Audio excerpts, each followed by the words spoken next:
नमस्कार, सुर्खियां अखबार की देख रहे हैं आप और आपके साथ मैं हूं मोनिका सिंह। नमस्कार, आपके साथ मैं हूं सुरभि तिवारी और सबसे पहले आपको खबर बता देते हैं क्वाड देशों को लेकर के। दरअसल चीन को क्वाड की कड़ी चेतावनी मिली है। दूसरे देशों को डराने की रणनीति मंजूर नहीं की जाएगी। ये दैनिक जागरण ने इस खबर को जगह दी है। साथ ही अमर उजाला और अलग अलग अखबारों में भी आप इस खबर को देख पाएंगे। भारत, अमेरिका, ऑस्ट्रेलिया और जापान के संगठन क्वाड ने अपने 2 दशकों के इतिहास में चीन को सबसे कड़ा संकेत दिया। अमेरिकी राष्ट्रपति जो बाइडेन के शहर वेलिंगटन में बुधवार को देर शाम उक्त देशों के शीर्ष नेताओं के साथ में बैठक के बाद से संयुक्त घोषणा पत्र जारी किया गया। उसमें हिंद प्रशांत क्षेत्र में स्थित दक्षिणी और पूर्वी चीन सागर में मौजूदा हालात को बहुत ही चिंताजनक बताया गया है, जबकि दूसरे देशों को डराने या उन पर दबाव बनाने की रणनीति पर भी अपनी चिंता जाहिर की गई। देखिए, जैसे कि सुरभि ने जिक्र किया, अमर उजाला में और दूसरे अखबारों में भी इस खबर का जिक्र है। दैनिक जागरण में भी अलग अलग जगह इस खबर का जिक्र है। भारत के खिलाफ साजिश पर पाकिस्तान, समुद्री आक्रामकता पर चीन को चेतावनी। तमाम देशों को चेतावनी जो है वो जारी की गई है। क्वाड ने साझा बयान में उत्तर कोरिया के मिसाइल परीक्षणों पर भी सवाल उठाए हैं। समुद्री सुरक्षा, अंतरिक्ष सुरक्षा परिषद सुधार, बंदरगाह और सेमीकंडक्टर समेत कई मुद्दों पर बढ़ाएंगे आपसी सहयोग। तो प्रधानमंत्री नरेंद्र मोदी अमेरिका में सभी जानते हैं। और देखिए, इस दौरान क्वाड संगठन सम्मेलन में हिस्सा लेने के लिए पहुंचे। तो ये बता दें कि चीन का नाम लिए बगैर समुद्री क्षेत्र में उसके आक्रामक रवैये पर चेतावनी जो है जारी की है। वहीं मुंबई और पठानकोट आतंकी हमले का जिक्र कर आतंकवाद पर पाकिस्तान को भी चेता दिया है। संयुक्त राष्ट्र के निर्देशों की धज्जियां उड़ाकर मिसाइल परीक्षण करने वाले उत्तर कोरिया पर भी क्वाड ने सवाल उठा दिए हैं। प्रधानमंत्री मोदी, अमेरिकी राष्ट्रपति जो बाइडेन, जापानी प्रधानमंत्री, ऑस्ट्रेलिया प्रधानमंत्री की शिखर बैठक के बाद जारी क्वाड के साझा बयान में सर्विकल कैंसर, समुद्री सुरक्षा, अंतरिक्ष सुरक्षा परिषद सुधार, बंदरगाह, सेमीकंडक्टर समेत कई मुद्दों पर आपसी सहयोग बढ़ाने की घोषणा की गई है। देखिए, इसका जो साझा घोषणा पत्र जारी हुआ उसमें कहा गया है कि क्वाड को नेता स्तर का प्रारूप प्रदान करने के 4 साल बाद आज क्वाड रणनीतिक रूप से पहले से ज्यादा एकजुट है और हिंद प्रशांत क्षेत्र में वास्तविक, सकारात्मक और स्थायी प्रभाव जो है वो प्रदान कर रहा है। तो देखिए, पाकिस्तान का नाम नहीं लिया, लेकिन साथ साथ जो है कह दिया प्रधानमंत्री ने कि हम किसी के खिलाफ नहीं है, लेकिन जिस तरह से पाकिस्तान का रवैया है ये नाकाबिले बर्दाश्त है। इसके अलावा देखिए, चीन का भी जिक्र किया गया, उत्तर कोरिया का भी जिक्र किया गया। चीन के लिए कहा, नाम लिए बगैर देखिए तमाम बातें कही गई है। हिंद प्रशांत के 4 प्रमुख समुद्री लोकतंत्रों के रूप में हम वैश्विक सुरक्षा और समृद्धि के अनिवार्य तत्व के रूप में क्षेत्र में शांति, स्थिरता बनाए रखने के लिए स्पष्ट रूप से खड़े हुए। उत्तर कोरिया के लिए भी चेतावनी जारी की और पाकिस्तान को भी साफ शब्दों में कह दिया है। तो बिल्कुल देखिए, जिस तरीके से अभी मेरी सहयोगी भी आपको ये जानकारी दे रही थी कि कहीं ना कहीं देखिए बिना नाम लिए ही और निशाना साधने का काम उन देशों को लेकर भी किया गया है जिस तरीके से तमाम देशों को डराने का काम कुछ देश की ओर से इन दिनों किया जा रहा है। खासतौर पर हम चीन का अगर जिक्र करते हैं तो चीन जिस तरीके से अपनी भागीदारी को और ज़्यादा बढ़ाना चाह रहा है, वो एक तरफा वर्चस्व अपना बनाए रखना चाह रहा है विश्व भर में। इसको लेकर के कहीं ना कहीं ये एक संदेश जारी करने की कोशिश की गई है कि अगर कोई भी देश इस तरीके से वर्चस्व की लड़ाई को आगे बढ़ाने की कोशिश करता है या फिर दूसरे देशों को दबाव मिलाता है तो फिर ये बिल्कुल भी मंजूर नहीं किया जाएगा। साथ ही हम आपकी जानकारी के लिए बता दें कि क्वाड का साथ मिलकर के चलना मानवता के लिए महत्वपूर्ण है, ये तमाम देशों की ओर से कहा गया है। इसमें भारत, अमेरिका, ऑस्ट्रेलिया और जापान के संगठन क्वाड ने अपने 2 दशकों के इतिहास में चीन को सबसे बड़ा संदेश दिया। अमेरिकी राष्ट्रपति जो बाइडेन के गृह नगर वेलिंगटन में शनिवार देर शाम क्वाड शिखर सम्मेलन के बाद से जारी संयुक्त घोषणा पत्र में हिंद प्रशांत क्षेत्र में स्थित दक्षिण और पूर्वी चीन सागर में मौजूदा हालात को बहुत ही चिंताजनक बताया गया है। साथ ही साथ ये भी कहा है, देखिए कि जब प्रधानमंत्री नरेंद्र मोदी की अगर हम बात करें तो मोदी ने कहा कि हमारी बैठक ऐसे समय हो रही है जब विश्व तनाव और संघर्षों से घिरा हुआ है। ऐसे में साझा लोकतांत्रिक मूल्यों के आधार पर क्वाड का मिलकर साथ चलना पूरी तरह मानवता के लिए महत्वपूर्ण साबित होता है। हम सभी एक कानून, समत, अंतर्राष्ट्रीय व्यवस्था, संप्रभुता और क्षेत्रीय अखंडता के सम्मान और सभी मामलों के शांतिपूर्ण हल निकालने के भी समर्थन करते हैं। यानी कि देखिए, प्रधानमंत्री नरेंद्र मोदी की ओर से ये भी कहा गया है कि जिस तरीके से क्वाड शिखर सम्मेलन में शामिल होने के लिए ये तमाम देश आए हैं, ऐसे में हम इसका पूरी तरीके से स्वागत भी करते हैं और साथ ही साथ ये हम कोशिश करेंगे कि पूरी तरह हर क्षेत्र में हम सभी एक साथ मिलकर के मानवता को ध्यान में रखते हुए और साथ ही उस अखंडता और संप्रभुता को ध्यान में रखते हुए ही हम सभी देश आगे बढ़ेंगे और एक दूसरे का साथ देंगे। बिल्कुल। और देखिए अगली खबर का रुख कर लेते हैं, बात कर लेते हैं श्रीलंका की। आर्थिक तबाही से जूझ रहे श्रीलंका ने राष्ट्रपति चुनाव में वामपंथ पर जताया है भरोसा। लेफ्ट कैंडिडेट दिसानायका को बम्पर लीड जो है अब वो मिली है। हिंदुस्तान टाइम्स में इसका जिक्र हुआ है। देखिए मार्क्सवादी नेता अनुराकुमारा दिसानायके ने मौजूदा राष्ट्रपति रानिल विक्रमसिंघे को हराकर श्रीलंका के राष्ट्रपति चुनाव में जीत हासिल की है। अपनी जीत के बाद दिसानायका ने राष्ट्रीय एकता का आह्वान किया है और कहा है कि सिंहली, तमिल, मुस्लिम और सभी श्रीलंकाई लोगों की एकता एक नई शुरुआत का आधार है। उन्होंने देश की आकांक्षाओं को साकार करने के लिए एक नई शुरुआत की उम्मीद भी जाहिर की है।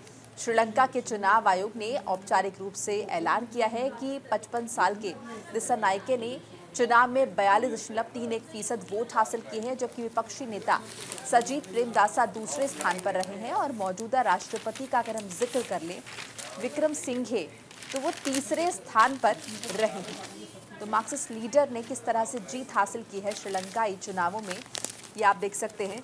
अखबार में इसका जिक्र हुआ है और साथ ही साथ ये भी ज़रा विस्तार से बताया गया कि आखिर दिसानायके कौन है जिन्होंने ये बड़ी जीत जो है वो हासिल की। तो देखिए तमाम चुनौतियां जो हैं वो हैं श्रीलंका में, और देखना होगा इन चुनौतियों के साथ किस तरह से ये जो नए प्रमुख हैं वो किस तरह से इन जिम्मेदारियों को संभालेंगे।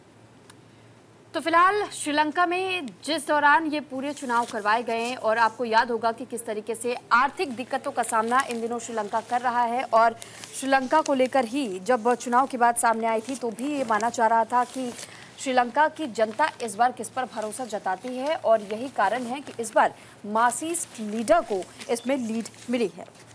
देखिए पहले वामपंथी राष्ट्रपति दिसानायके आज श्रीलंका की कमान संभाल रहे हैं। एक और हेडलाइन आपको दिखा रहे हैं, हिंदुस्तान टाइम्स भी आपको दिखाया, अमर उजाला भी आपको दिखा रहे हैं। इसके साथ साथ ये भी बता दें कि श्रीलंका के इतिहास में पहली दफ़ा राष्ट्रपति चुनाव का फैसला दूसरे दौर की मतगणना से हुआ है। इसमें वामपंथी अनुराकुमारा ने जीत हासिल की है। श्रमिक के घर जन्मे हैं और श्रीलंका के पहले वामपंथी राष्ट्रपति होंगे, ये एक अहम बात है। आज राष्ट्रपति पद की शपथ ली जा सकती है। इसके अलावा ये भी बता दें कि देखिए जीत इन्होंने बड़ी हासिल की है और चुनावी मैदान में रिकॉर्ड 39 प्रत्याशी जो हैं वो किस्मत आजमा रहे थे। चुनाव आयोग के अध्यक्ष ने कहा था कि हालांकि दिसानायके और प्रेमदासा ने राष्ट्रपति चुनाव में अधिकतम मत हासिल की, लेकिन उनमें से कोई भी 50% मतों के जादुई आंकड़े को पार नहीं कर पाए, इसलिए मतों की दूसरी वरीयता की गणना की गई है। निवर्तमान राष्ट्रपति विक्रमसिंघे पहली दौड़ में बाहर हो गए हैं क्योंकि वो सर्वाधिक मत हासिल करने वाले 2 प्रत्याशियों में जगह बनाने में नाकामयाब रहे। और देखिए अगर हम बात करें कि मजदूर के बेटे हैं और चीन समर्थक भी हैं, तो क्या क्या अहम बातें हैं ये भी साझा कर लेते हैं। श्रीलंका राष्ट्रपति चुनाव में जीत दर्ज करने वाले अनुरा जो हैं उनका राजनीतिक सफर साधारण परिवार से होते हुए शिखर तक पहुंचा है, काफ़ी ग्राउंडेड है। हालांकि उन्हें चीन का बेहद करीबी माना जाता है। उन्होंने हमेशा मार्क्सवादी विचारधारा को आगे रखते हुए देश में बदलाव की बात कही है। राष्ट्रपति चुनाव के कैंपेन में भी दिसानायके ने ज़्यादातर छात्रों और मजदूरों के मुद्दे का जिक्र किया है। उन्होंने श्रीलंका के लोगों से शिक्षा, स्वास्थ्य, परिवहन जैसे महत्वपूर्ण क्षेत्रों में बदलाव के वादे किए हैं, जिसका नतीजा उन्हें जीत के तौर पर मिला है। दिसानायके का जन्म अगर हम देखें तो 1968 में श्रीलंका के अनुराधापुरा जिले के गांव में हुआ है। जनता विमुक्ति पेरुमुना अनुरा की राजनीतिक पार्टी है। छात्र जीवन से ही अनुरा इस पार्टी से जुड़े हुए थे। 87 में पार्टी की पूर्णकालिक सदस्यता उन्होंने ली। अनुरा के जो पिता हैं वो मजदूर थे, जैसे कि पहले भी हमने जिक्र किया। दिसानायके 1995 में सोशलिस्ट स्टूडेंट एसोसिएशन का राष्ट्रीय आयोजक बन गए थे, जिसके बाद उन्हें जीवीपी की केंद्रीय कार्य समिति में जगह भी मिल गई। तो बिल्कुल ये खबर आपने जानी श्रीलंका को लेकर के, और अब खबर हम आपको दिल्ली से जुड़ी हुई दे देते हैं। दरअसल केजरीवाल यानी कि जब सीएम पद से इस्तीफा उन्होंने दिया था, तो इस्तीफा देने के बाद केजरीवाल ने बढ़ाई है दिल्ली में अब सरगर्मी, क्योंकि जंतर मंतर से केजरीवाल की ओर से जहां एक और चुनावी सभा का आयोजन करते हुए निशाना साधा गया है तमाम पार्टियों को लेकर भी, खासतौर पर केंद्र सरकार को लेकर, और आरएसएस को भी उन्होंने घेरने का काम किया। जंतर मंतर से केजरीवाल ने आरएसएस से 5 सवाल पूछे हैं। यह खबर हिंदुस्तान टाइम्स के साथ दैनिक जागरण और अलग बड़ी अखबारों में भी जगह दी गई है। आम आदमी पार्टी के संयोजक और दिल्ली के पूर्व मुख्यमंत्री अरविंद केजरीवाल ने दिल्ली के सीएम पद से इस्तीफा देने के बाद आज माफ कीजिएगा बीते कल यानी 22 सितंबर का जिक्र हम कर रहे हैं, पहली बार जनता को संबोधित किया था। तो अरविंद केजरीवाल ने जंतर मंतर पर जनता की अदालत लगाई। इस दौरान केजरीवाल ने आरएसएस प्रमुख मोहन भागवत से बीजेपी को लेकर के 5 सवाल पूछे। उन्होंने कहा कि हमने 10 वर्षों तक ईमानदारी से काम किया तो नरेंद्र मोदी को लगने लगा कि इनसे जीतना है तो फिर ईमानदारी पर चोट करो, इसलिए उन्होंने हम पर भ्रष्टाचार के झूठे आरोप लगाए। हमारे मंत्रियों और नेताओं को चुन करके जेल में डाला गया। यानी कि पूरी जो घटनाक्रम को अगर आप ध्यान से देखें या समझने की कोशिश करें तो अरविंद केजरीवाल ने कहा है कि ये एक षड्यंत्र के तहत में किया गया है और यही कारण है जिस वजह से कहीं ना कहीं केंद्र सरकार चाहती है कि अगर हमारी सरकार को हटाना है, सरकार को गिराना है, तो फिर ये सिर्फ और सिर्फ हमारी ईमानदारी पर ही सवाल खड़े करके हो सकते हैं। देखिए, हिंदुस्तान टाइम्स में भी आपको हेडलाइन दिखा रहे हैं, Kejriwal turns up heat in first rally since resignation as CM.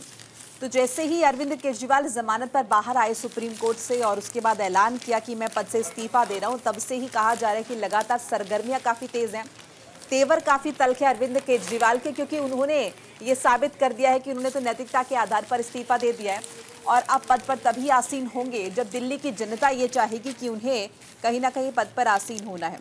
तो देखिए, अगर हम देखें, जब से उन्होंने इस्तीफा दिया है आम आदमी पार्टी के संयोजक अरविंद केजरीवाल ने, उसके बाद भारतीय जनता पार्टी पर उन्होंने आरोपों की झड़ी लगा दी, तमाम सवाल पूछे और आरएसएस से भी सवाल पूछे हैं। इसके अलावा देखिए, एक रैली उन्होंने की है जहां पर उनके, अगर हम देखें, ये बताया जा रहा है कि अरविंद केजरीवाल ने एक रैली की है, लेकिन वहां पर उनके समर्थक जो हैं वो कम जमा हुए हैं। दिल्ली के सीएम जो हैं जंतर मंतर पर एक रैली कर रहे थे और 2025 के इलेक्शंस को लेकर उन्होंने कहा कि वो एक अग्नि परीक्षा होगी उनके लिए, जिसमें ये साबित होगा कि अरविंद केजरीवाल को दिल्ली की जनता वाकई चाहती है नहीं, क्योंकि इस दफ़ा जब दिल्ली की जनता ने उन्हें मुख्यमंत्री चुनकर भेजा तो कहीं ना कहीं उन्हें काम नहीं करने दिया गया, तमाम आरोप जो है उन पर लगा दिए गए, जिसकी वजह से अरविंद केजरीवाल जेल गए, तिहाड़ जेल में रहे, ईडी ने उन्हें गिरफ्तार किया और उसके बाद से लेकर आप देखिए अरविंद केजरीवाल जब जेल से बाहर आए हैं तो कहीं ना कहीं तमाम कंडीशंस उन पर हैं और वो काम नहीं कर सकते, जिसके बाद ये फैसला उन्होंने लिया कि वो जेल जाएंगे। और अब अगले विधानसभा चुनावों में अगर दिल्ली की जनता दोबारा उन्हें चुनती है तभी ये तय होगा कि वाकई में उन्हें दिल्ली की कुर्सी पर बैठने का अधिकार है या नहीं। तो तमाम उन्होंने यहाँ पर बातें जो हैं कही हैं पब्लिक मीटिंग में, एक रैली के दौरान, और तमाम आरोप जो है वो आरएसएस पर और भारतीय जनता पार्टी पर लगाते हुए दिखाई दिए। चलिए बहरहाल आगे बढ़ जाते हैं, बात जम्मू कश्मीर का कर लेते हैं। जम्मू कश्मीर में एक भी पत्थरबाज और आतंकी को रिहा नहीं किया जाएगा, ये गृह मंत्री अमित शाह ने कहा। और देखिए, इसलिए महत्वपूर्ण हो जाता है ये क्योंकि आज जो है आखिरी दिन है चुनाव प्रचार का और ऐसे में आज फिर आपको देखने को मिलेगा किस तरह से वहां पर रैलियां हो रही हैं। तो बिल्कुल देखिए, केंद्रीय गृह मंत्री अमित शाह ने आतंकवाद पर कड़ा रुख अपनाते हुए ये कहा है कि जम्मू कश्मीर में किसी भी पत्थरबाज या फिर आतंकवादियों को रिहा नहीं किया जाएगा और जब तक आतंकवाद का सफाया नहीं कर दिया जाता है तब तक पाकिस्तान के साथ कोई बातचीत नहीं होगी। शाह ने आतंकवाद के मुद्दे पर कांग्रेस और फारूक अब्दुल्ला को भी घेरा। उन्होंने इस बात पर बल दिया कि प्रधानमंत्री नरेंद्र मोदी की अगुवाई में आतंकवाद अब अपनी आखिरी सांसें गिन रहा है। एक और आपने ये जरूर ध्यान दिया होगा कि किस तरीके से तमाम विपक्षी दलों की ओर से कहा जाता रहा है कि बीजेपी ने पूरी तरीके से जम्मू कश्मीर को बदनाम और बर्बाद कर दिया है, यहाँ तक कि वहां के लोगों का, स्थानीय लोगों का हक छीना गया है।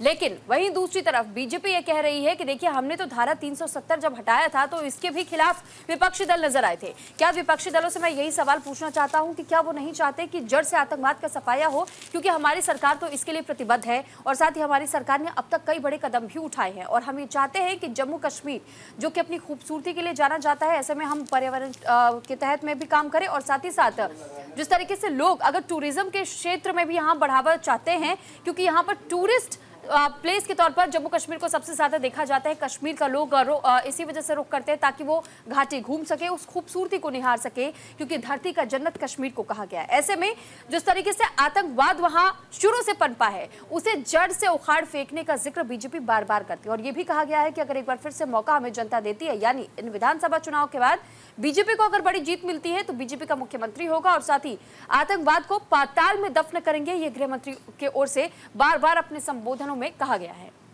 देखिए, आतंकवाद पर भाजपा जल्दी श्वेत पत्र लाएगी, ये कहा है गृह मंत्री ने, जिसमें कश्मीर में कौन आतंकवाद लेकर आया है, किस किस ने उनके साथ बिरयानी खाई है, ये सब जनता के सामने रखा जाएगा, ये गृह मंत्री कहते हुए दिखाई दिए। शाह ने कहा कि आतंकवाद को मुंहतोड़ जवाब देने और पाकिस्तान को सबक सिखाने के अलावा शांति, समृद्धि और विकास के लिए जम्मू कश्मीर में भाजपा सरकार जरूरी है।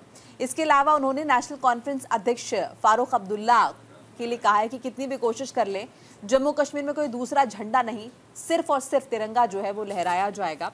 उन्होंने कहा कि देखिए, दरअसल आपको ये बता दें कि शाह जो है राजौरी के नौशरा में चुनावी रैली को संबोधित करे थे। इस दौरान उन्होंने 3 खानदानों का जिक्र किया, नेशनल कॉन्फ्रेंस की बात की, कांग्रेस की बात की, पीडीपी की बात की, तीनों की नीतियों पर प्रहार करते हुए दिखाई दिए।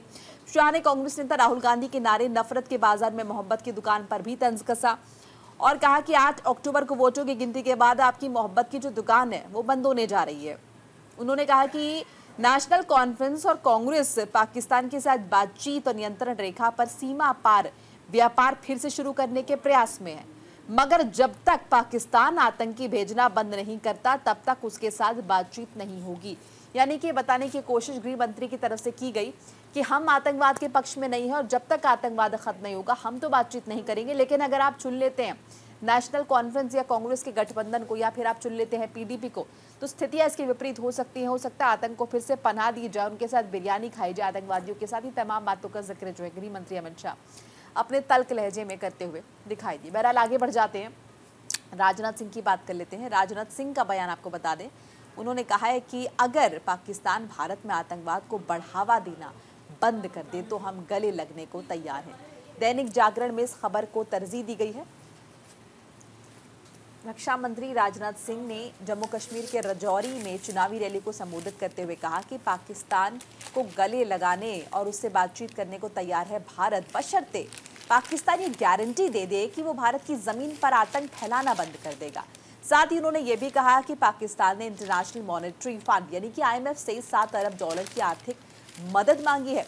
पाकिस्तान भारत से मदद मांग सकता था, इससे ज्यादा फंड तो हमने जम्मू कश्मीर को दिया है। पाकिस्तान आज इस हालत में इसलिए है क्योंकि उसने सांप पाल रखे हैं। तो इशारों में, या यूं कहे कि सीधे तौर पर उन्होंने पाकिस्तान को आड़े हाथों लिया और कहा कि पाकिस्तान को आतंकवाद को बढ़ावा देना बंद करना होगा, तभी हम गले लगाएंगे।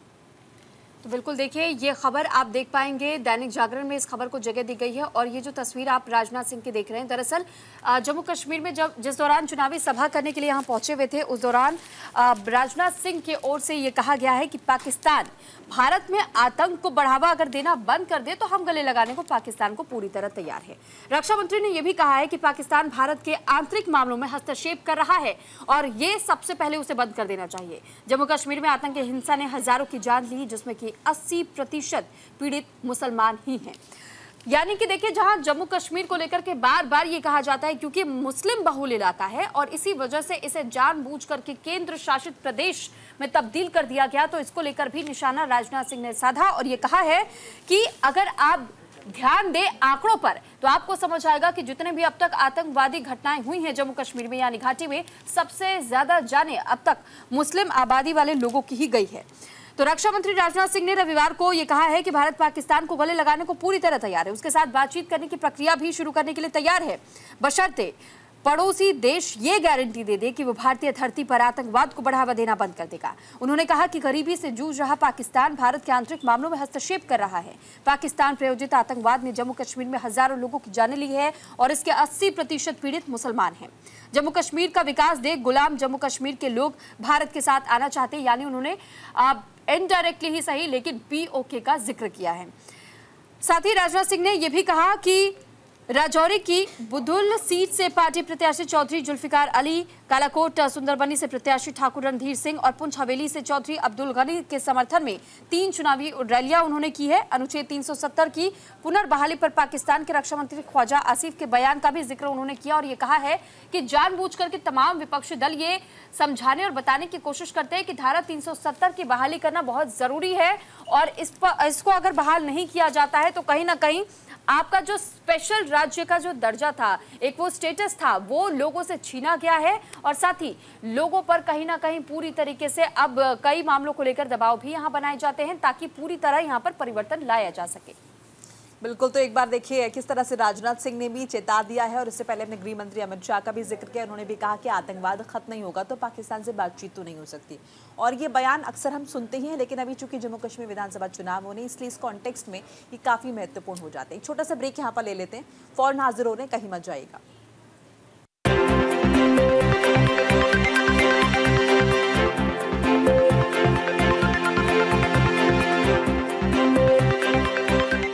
का अपमान किया गया है, ये निशाना साधने का काम किया योगी आदित्यनाथ ने और कांग्रेस को जमकर घेरा उन्होंने।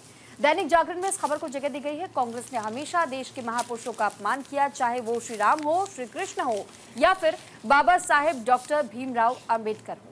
कांग्रेस ने उनको चुनाव में हराने की कोशिश भी की थी, लेकिन बीजेपी ने उनका पूरा मान सम्मान बनाए रखा। देखिए, खबर भी आपको दिखा रहे हैं और बता भी रहे हैं, दैनिक जागरण में इसका जिक्र हुआ है।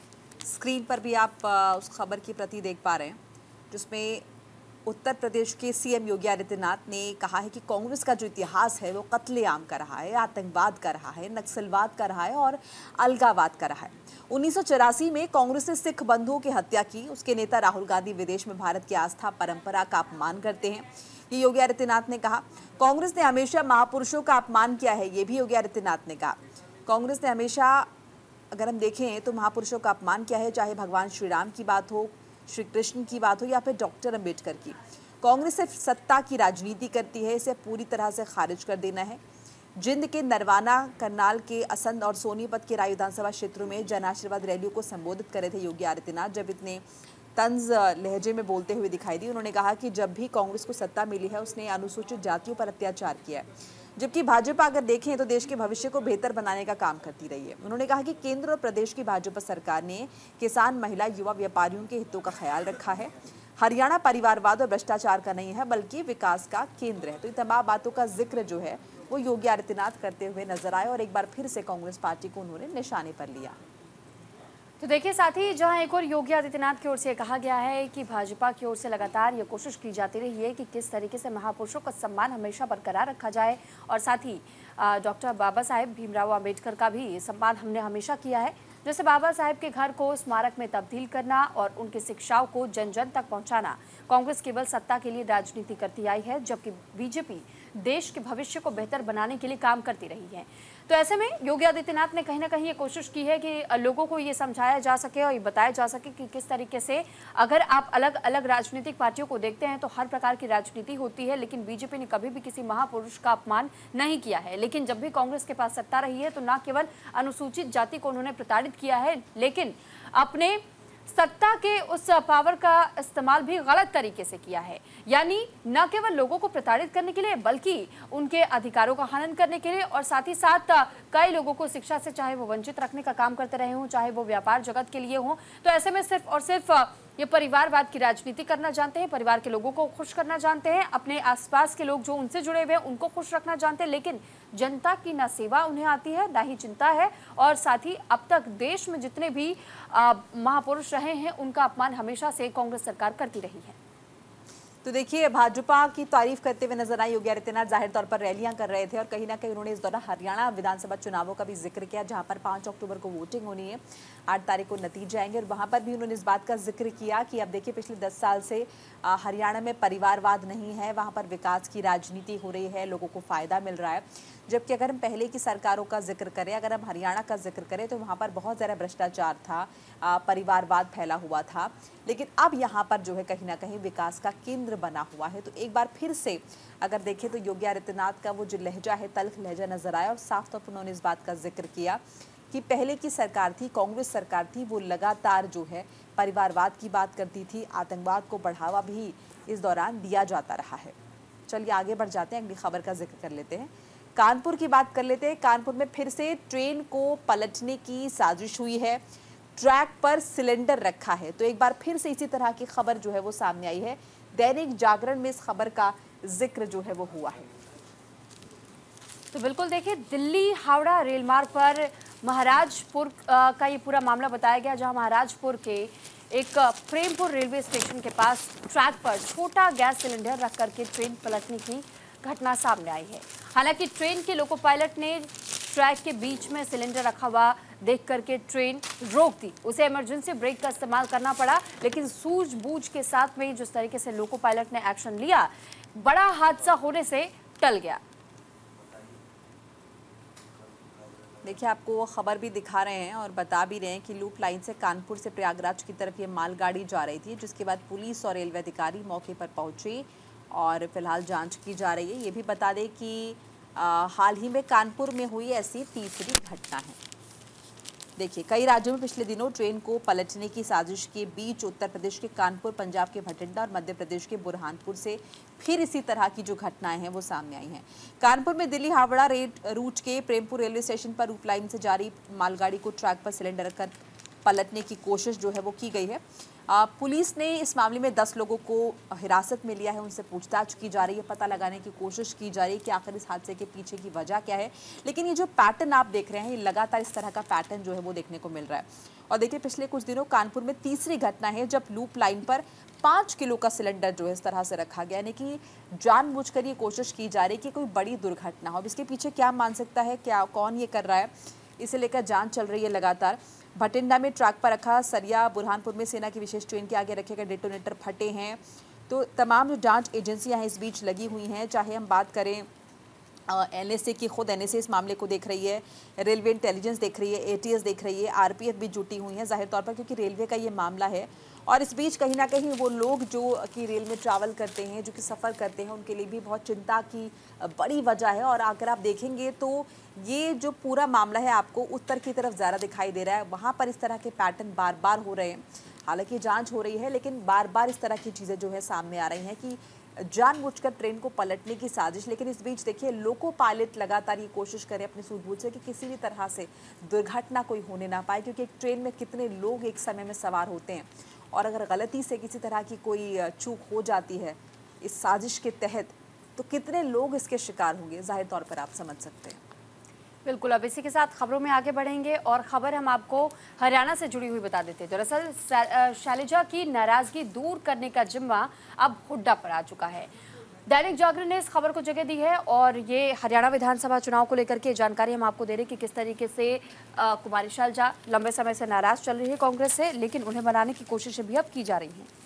देखिए, हरियाणा विधानसभा चुनाव अभियान चरम पर है और इस बीच पार्टी की वरिष्ठ नेता कुमारी शैलजा की पूर्व सीएम भूपेंद्र सिंह हुड्डा से जो अंदरूनी खींचतान है वो नाराजगी सामने आई है।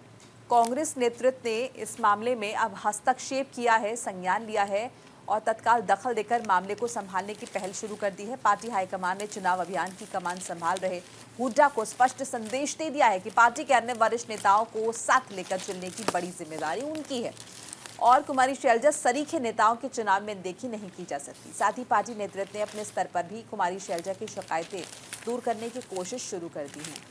तो देखिए, हाल ही में आपने देखा भी था कि जब मैनिफेस्टो पार्टी का जारी हुआ था तब भी कुमारी शैलजा उस मंच से गायब थी।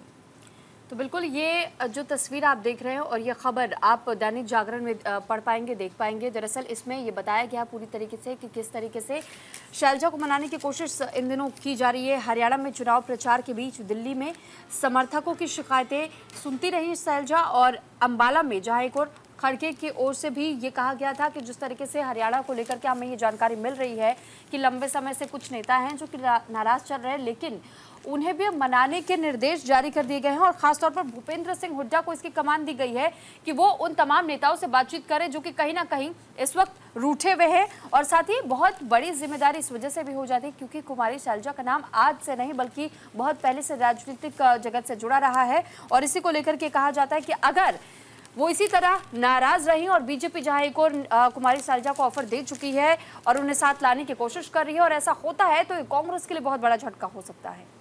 और देखिए, इस बीच दीपेंद्र हुड्डा ने भी साफ किया था कि अगर आप अब देखेंगे आपकी स्थितियां बिल्कुल बेहतर हैं और कांग्रेस में सभी नेता जो एक साथ मिलकर चुनाव लड़ रहे हैं सभी एक साथ प्रचार प्रसार भी करें। बहरहाल देखना होगा जब केंद्रीय नेतृत्व ने हस्तक्षेप किया है और जिम्मेदारी भूपेंद्र हुड्डा को दे दी गई है जो कि खुद सीएम पद की रेस में दौड़ रहे हैं कुमारी शैलजा के साथ साथ, तो किस तरह से सामंजस्य बनता है ये देखने वाली बात होगी, काफी अहम होगा। चलिए आगे बढ़ जाते हैं, अगली खबर का रुख कर लेते हैं। तिरुपति लड्डू के बाद मथुरा, वृंदावन, गोवर्धन में प्रसाद की जांच जो है वो हो रही है। अमर उजाला में फ्रंट पेज पर इस खबर को इंपॉर्टेंस दी गई है। तिरुपति के लड्डू प्रसाद में गड़बड़ी का मामला सामने आने के बाद मथुरा, वृंदावन में भी मंदिरों के बाहर बेचे जा रहे प्रसाद की शुद्धता पर सवाल उठ रहे हैं। शनिवार रात को खाद्य एवं औषधि विभाग की टीम ने 3 प्रमुख मंदिरों के बाहर दुकानों पर बिक रहे प्रसाद के सैंपल लिए हैं। जांच के लिए भेजा इन्हें प्रयोगशाला। मंदिर के सेवायतों ने संदेह जताया है कि प्रसाद में मिलावट हो सकती है। इससे पहले मंदिरों के बाहर बेचे जा रहे प्रसाद के 59 नमूनों में से 30% नमूने फेल हो चुके हैं। तो फिलहाल देखिए, ये जो पूरी खबर है आप अमर उजाला और दैनिक जागरण साथ ही और भी कई बड़े अखबारों में देख पाएंगे, पढ़ पाएंगे, क्योंकि ये खबर बेहद बड़ी रही है। तिरुपति लड्डू मामले को लेकर के जांच करने के लिए अब एसआईटी का भी गठन किया जा रहा है और जिस तरीके से इस वक्त कहीं ना कहीं सवाल बहुत सारे खड़े किए जा रहे हैं। एक और जहां लगातार चंद्रबाबू नायडू ये कह रहे हैं कि जगन मोहन सरकार ने किस तरीके से लोगों की आस्था के साथ में खिलवाड़ किया है, तो दूसरी तरफ जगन सरकार की ओर से भी कहा गया है कि जानबूझ करके हमारी सरकार को बदनाम करने की कोशिश की जा रही है। लेकिन अब इस पूरे मामले को लेकर के एसआईटी गठित कर दी गई है ताकि वो पता लगाए कि आखिर पूरा मामला क्या था। आपकी जानकारी के लिए बता दें कि पिछले 5 सालों में तिरुमला में कई अपवित्र काम किए गए, कई बार भक्तों ने विरोध भी जताया, ये जगन मोहन रेड्डी की ओर से कहा है। साथ ही साथ माफ कीजिएगा, जगन मोहन रेड्डी सरकार को लेकर के चंद्रबाबू नायडू ने घेरा है और चंद्रबाबू नायडू ने यह भी कहा है कि अब जब एसआईटी का गठन हो चुका है तो ये पूरी तरीके से स्पष्ट होगा कि किस तरह सत्ता का दुरुपयोग किया गया और अपनी शक्तियों का इस्तेमाल लोगों की आस्था पर चोट पहुंचाने के लिए किया गया। और इसी के तहत अब जब एसआईटी का गठन हुआ है, इस मामले को लेकर के एफएसएसएआई ने भी सैंपल्स कलेक्ट किए हैं, तो अब पूरी सच्चाई सबके सामने आएगी। हालांकि हमारी सरकार ने उस घी का इस्तेमाल नहीं किया जो कि जगन मोहन रेड्डी की सरकार के समय पर लाया गया था और हमारी सरकार इस वक्त पूरी तरह प्रतिबद्ध है कि किस तरह लोगों की आस्था का भी ख्याल रखा जाए और शुद्ध घी से बना हुआ प्रसाद ही भगवान को भी अर्पित हो। चलिए आगे बढ़ जाते हैं, अगली खबर का रुख कर लेते हैं, बात कर लेते हैं पीपली में महापंचायत 3 अक्टूबर को ट्रेन रोकेंगे किसान। अमर उजाला में इस खबर को इंपॉर्टेंस दी गई है। तो फिलहाल देखिए, हरियाणा के कुरुक्षेत्र में हुई किसानों की महापंचायत में फैसला लिया गया कि 3 अक्टूबर को पूरे देश में रेलवे ट्रैक जाम किया जाएगा।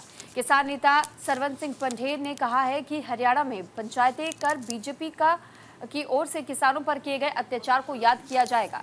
पंढेर ने यह भी कहा है कि किसान हरियाणा में बीजेपी की हार में हिस्सेदार बनेगा, यानी कि किसान अभी भी नाराज है।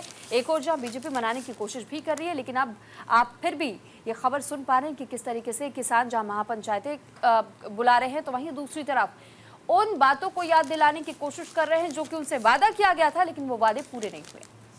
तो वोट मांगने आने वाले भाजपा कांग्रेस के नेताओं से हरियाणा के किसान जो हैं वो सवाल पूछेंगे, सवाल करेंगे उनसे। पीपली महापंचायत होगी, 3 को ट्रेन भी रोकेंगे किसान और ये भी बता रहे हैं कि देखिए महापंचायत को संबोधित करेंगे किसान नेता सरवन सिंह पंढेर। तो वक्त रखा गया 3 अक्टूबर को देश भर में सुबह 12 बजे से 2:30 बजे तक रेलवे ट्रैक जाम करेंगे। इसके साथ ही किसानों का अन्य जगह पर आंदोलन भी जारी रहने वाला है। हरियाणा में विधानसभा चुनाव के चलते किसान भाजपा और कांग्रेस के नेताओं से अपनी मांगों को लेकर सीधे तौर पर सवाल पूछने वाले हैं। ये फैसला रविवार को पीपली अनाज मंडी में हुई किसान महापंचायत में लिए गए फैसले में ये हुआ है। महापंचायत को पंजाब किसान मजदूर संघर्ष समिति के महासचिव और किसान आंदोलन 2 के रणनीतिकार रहे सरवन सिंह पंढेर के अलावा जगजीत सिंह ढल्लेवाल और राजस्थान के किसान नेता संबोधित उन्होंने किया है। महापंचायत में हरियाणा, पंजाब, राजस्थान, उत्तर प्रदेश के किसान शामिल हुए। इसमें किसान आंदोलन की आगामी रणनीति पर तकरीबन 4 घंटे तक जो है विचार विमर्श हुआ, मंथन हुआ और किसानों के निशाने पर खासतौर पर भाजपा सरकार रही। किसान नेताओं ने कहा कि वादे जो किए थे पूरे नहीं हुए हैं, जिसके चलते किसानों का गुस्सा शांत नहीं हुआ और इसीलिए रणनीति बनाई गई है कि अब वोट मांगने आ रहे हो, हरियाणा में चुनाव हो रहे हैं, तो पहले ये बताओ कि क्या क्या काम किया है, इसके साथ साथ आगे क्या करोगे। तो सीधे तौर पर सवाल जो है पूछे जाएंगे क्योंकि किसानों का मुद्दा बहुत बड़ा मुद्दा है हरियाणा में और कहीं ना कहीं किसानों की अनदेखी जो है वो भी मौजूदा सरकार को भारी पड़ सकती है। एंटी इनकम्बेंसी के साथ साथ ये भी एक बड़ी चुनौती रहेगी आने वाले चुनावों में। 5 अक्टूबर को जो वोटिंग होनी है हरियाणा विधानसभा चुनावों में। चलिए आगे बढ़ जाते हैं, अगली खबर का रुख कर लेते हैं। ममता ने फिर प्रधानमंत्री को चिट्ठी लिखकर राज्य के 2 डीवीसी प्रतिनिधियों को वापस बुलाया है। हिंदुस्तान टाइम्स में इस खबर का जिक्र है, द हिंदू में भी इस खबर को तरजीह दी गई है और अखबारों में भी इस खबर को इम्पोर्टेंस है। पश्चिम बंगाल की मुख्यमंत्री ममता बनर्जी दामोदर घाटी निगम डीवीसी के बांध से पानी छोड़ने पर नाराजगी जताते हुए फिर से प्रधानमंत्री नरेंद्र मोदी को चिट्ठी उन्होंने लिखी है। ममता बनर्जी का प्रधानमंत्री को ये दूसरा खत है। भारी बारिश के कारण मैथन और पंचेत जलाशयों से पानी छोड़ा जा रहा है। इससे राज्य के कई जिलों में जैसा मिदनापुर और हुगली में बाढ़ का प्रकोप है। रविवार को उन्होंने इस संबंध में प्रधानमंत्री नरेंद्र मोदी को दूसरी चिट्ठी लिखी। उन्होंने कहा कि वो केंद्र के व्यवहार के विरोध में दामोदर घाटी जलाशय नियंत्रण समिति से राज्य प्रतिनिधि को वापस बुला रहे हैं। इसके साथ ही राज्य के 2 शीर्ष अधिकारियों ने डीवीसी और डीवीआरआरसी के बोर्ड से इस्तीफा दे दिया है। पश्चिम बंगाल बिजली विभाग के सचिव शांतनु जी बोर्ड से इस्तीफा दे दिया है। तो फिलहाल देखिए, ये खबर आप हिंदुस्तान टाइम्स और द हिंदू दोनों में पढ़ और देख पाएंगे, क्योंकि जिस तरीके से इस बात का जिक्र किया गया है, दरअसल ये हम आपको बता रहे हैं कि किस तरह ममता बनर्जी की ओर से एक और पत्र प्रधानमंत्री के नाम पर लिखा गया है। और साथ ही ये जानकारी हम आपको दे दें कि ममता बनर्जी ने एक बार फिर से नाराजगी जाहिर की है और ये कहा है कि जिस तरह लगातार झारखंड की ओर से बांध का पानी छोड़ा गया है पश्चिम बंगाल में, और ऐसे में कहीं ना कहीं डीवीसी को भी लेकर के उन्होंने ये कहा है कि हमने उम्मीद जरूर की थी कि झारखंड के मुख्यमंत्री इस बाबत सोचेंगे और विचार करेंगे कि पश्चिम बंगाल की जनता को लेकर भी, क्योंकि जिस तरह 11 जिलों में इस वक्त बाढ़ जैसे हालात हो चुके हैं, लोग प्रभावित हुए हैं, लोग बेहद परेशान हैं, तो वहीं दूसरी तरफ अब एक और चिट्ठी प्रधानमंत्री के नाम पर लिखी गई है और साथ ही ये भी कहा गया है कि डीवीसी रिप्रेजेंटेटिव्स को जहां एक और वापस बुलाने की मांग की गई है, क्योंकि उनके ओर से अपने कामों पर ध्यान नहीं दिया जा रहा है, कई बातों को लेकर के अनदेखी की जा रही है और इसी की मांग अब ममता बनर्जी की ओर से की गई है। अब देखना यह होगा कि अभी इस पूरे मामले पर और कितनी राजनीति होती है। चलिए आगे बढ़ जाते हैं। सपा सांसद अवधेश प्रसाद के बेटे पर अपहरण और मारपीट का मुकदमा दर्ज हुआ है। नवभारत टाइम्स में, दैनिक जागरण में इस खबर का जिक्र है। तो फिलहाल ये बता दें आपको कि अयोध्या से पूरा मामला सामने आया था। अयोध्या से समाजवादी पार्टी के सांसद अवधेश प्रसाद के बेटे अजित प्रसाद के खिलाफ केस दर्ज हुआ था। दरअसल अजित प्रसाद पर गाड़ी से अपहरण कर मारपीट करने और धमकाने का भी आरोप है। अवधेश प्रसाद के बेटे अयोध्या की मिल्कीपुर सीट पर होने वाले उपचुनाव की तैयारी कर रहे हैं और इसी को लेकर के कहा जा रहा है, माना जा रहा है कि अयोध्या से समाजवादी पार्टी अजित प्रसाद को एक मौका जरूर दे सकती है।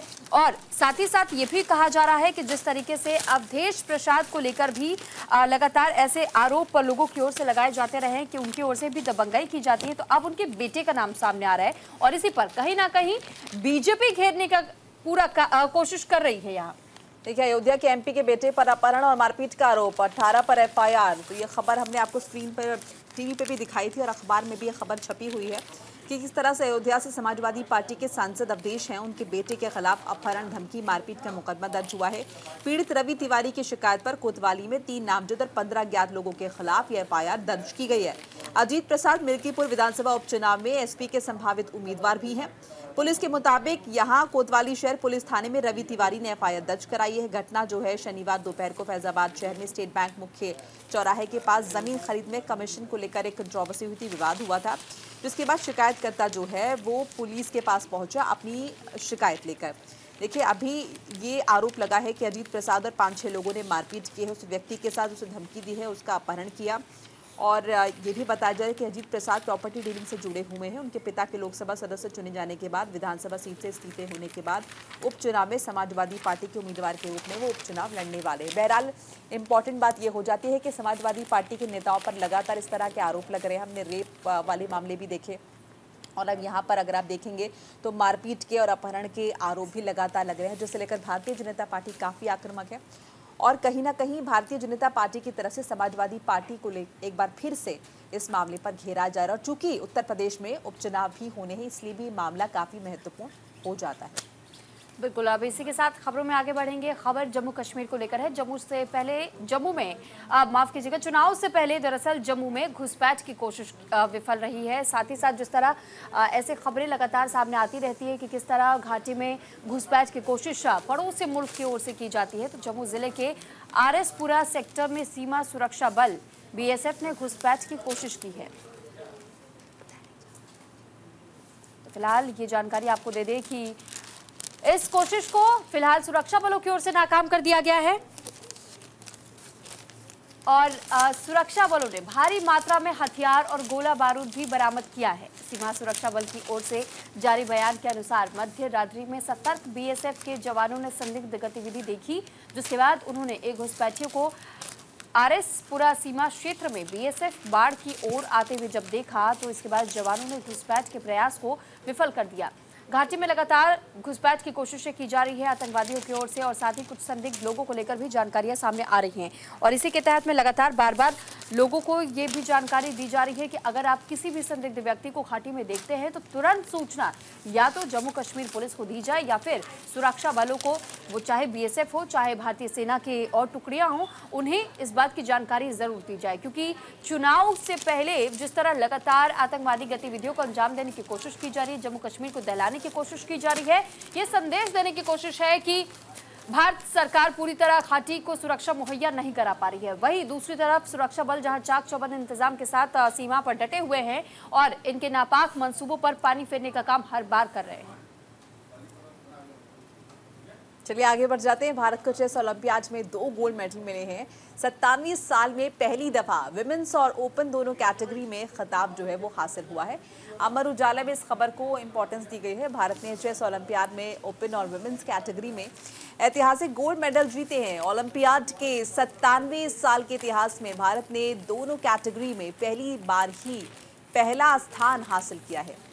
11वें राउंड की ओपन कैटेगरी में भारत ने स्लोवेनिया को 3.5 से हराया है। वहीं विमेंस टीम ने अजरबैजान को 3.5 के अंतर से आखिरी राउंड हराया था। विमेंस टीम में हरिका द्रोणावल्ली, दिव्या देशमुख और वंतिका अग्रवाल थी। तो किंग और क्वीन अपने हेडलाइन भी देख पा रहे हैं। 64 खानों के खेल में भारत की दोहरी बादशाहत, और मुझे लगता है प्रधानमंत्री नरेंद्र मोदी भी जब गए हैं अमेरिका तो इस जीत का जिक्र उन्होंने वहां भी किया है। तो ये तस्वीर जो आप देख रहे हैं ये उसी शतरंज के बादशाहों की तस्वीर है जिसको ये माना जा रहा है कि भारत के नाम पर एक सुनहरे अक्षरों में इतिहास और दर्ज हो चुका है। दरअसल शतरंज ओलंपियाड का यहाँ आयोजन हुआ था। पुरुषों ने अंतिम दौर में स्लोवेनिया और महिलाओं ने अजरबैजान को हरा दिया है। इस पूरे मामले को लेकर के देखिए और ज्यादा डिटेल में अगर हम आपको जानकारी दें तो भारत के पुरुष और महिला शतरंज खिलाड़ियों ने इतिहास रचते हुए 45वें शतरंज ओलंपियाड में पहली बार स्वर्ण जीतने का गौरव हासिल किया है। और 64 खानों के खेल में पुरुष टीम एक दौर शेष रहते शनिवार की रात ही विजेता बन गई थी, जबकि महिला टीम अजरबैजान को 3.5 और 0.5 से हराकर 19 अंकों के साथ विजेता बनी है। पुरुषों के 11वें और अंतिम दौर में गुकेश अर्जुन प्रगानंदा स्लोवेनिया के खिलाफ अपनी बाजी जीत करके टीम के स्वर्ण पर मुहर लगा चुके हैं। और इसी वजह से हम ये कह रहे हैं कि ये जो बेहद अच्छी खबर सामने आई है शतरंज जगत से 45 सालों बाद आई है, और ये अब सुनहरे अक्षरों में इतिहास के पन्नों में दर्ज हो जाएगा। क्योंकि इसको लेकर के साफ तौर पे प्रधानमंत्री नरेंद्र मोदी ने भी इन खिलाड़ियों को बधाई दी है और ये कहा है कि वाकई गौरवान्वित कर देने वाला ये पल है और शतरंज के खिलाड़ियों ने एक बार फिर से भारत का नाम इतिहास में दर्ज करा दिया है। चलिए आगे बढ़ जाते हैं, अगली खबर का रुख कर लेते हैं। इजराइल हिजबुल्लाह में भीषण हुई है लड़ाई। दैनिक जागरण में अमर उजाला में इस खबर का जिक्र है। इजराइल और हिजबुल्लाह के बीच जंग खतरनाक मोड़ पर पहुंचती जा रही है। तो फिलहाल ये जानकारी आपको दे दें कि जिस तरीके से लगातार ये लड़ाई अभी भी थमने का नाम नहीं ले रही है, दोनों ओर से अब ये लड़ाई और ज्यादा भीषण हो चुकी है, घातक होती जा रही है। इजराइल ने हिजबुल्लाह पर 2006 के बाद से सबसे बड़ा हमला किया, जिसमें मरने वालों की संख्या में लगातार इजाफा हो रहा है। वहीं अब तक 37 लोगों के मारे जाने की खबर है। ये संख्या और भी बढ़ सकती है। हमले में 68 लोग अब तक घायल बताए जा रहे हैं। आपको याद होगा कि किस तरीके से एक और जहां लेबनान पर भी हमला किया गया था इजराइल की ओर से, तो वहीं अब दूसरी तरफ हिजबुल्लाह पर भी लगातार चाहे मिसाइलों के जरिए हमले हो, ड्रोन के जरिए हमले हो, लेकिन इजराइल अब पीछे हटने को तैयार नहीं है। और इजराइल की ओर से ये कहा जा रहा है कि जिस तरीके से घातक प्रहार करने की कोशिश पहले उस ओर से की गई थी, उस देश की ओर से की गई थी, तो अब उसे अंजाम भी भुगतना होगा, क्योंकि हिजबुल्लाह की तरफ से पहले इजराइल पर मिसाइलें दागी गई थी।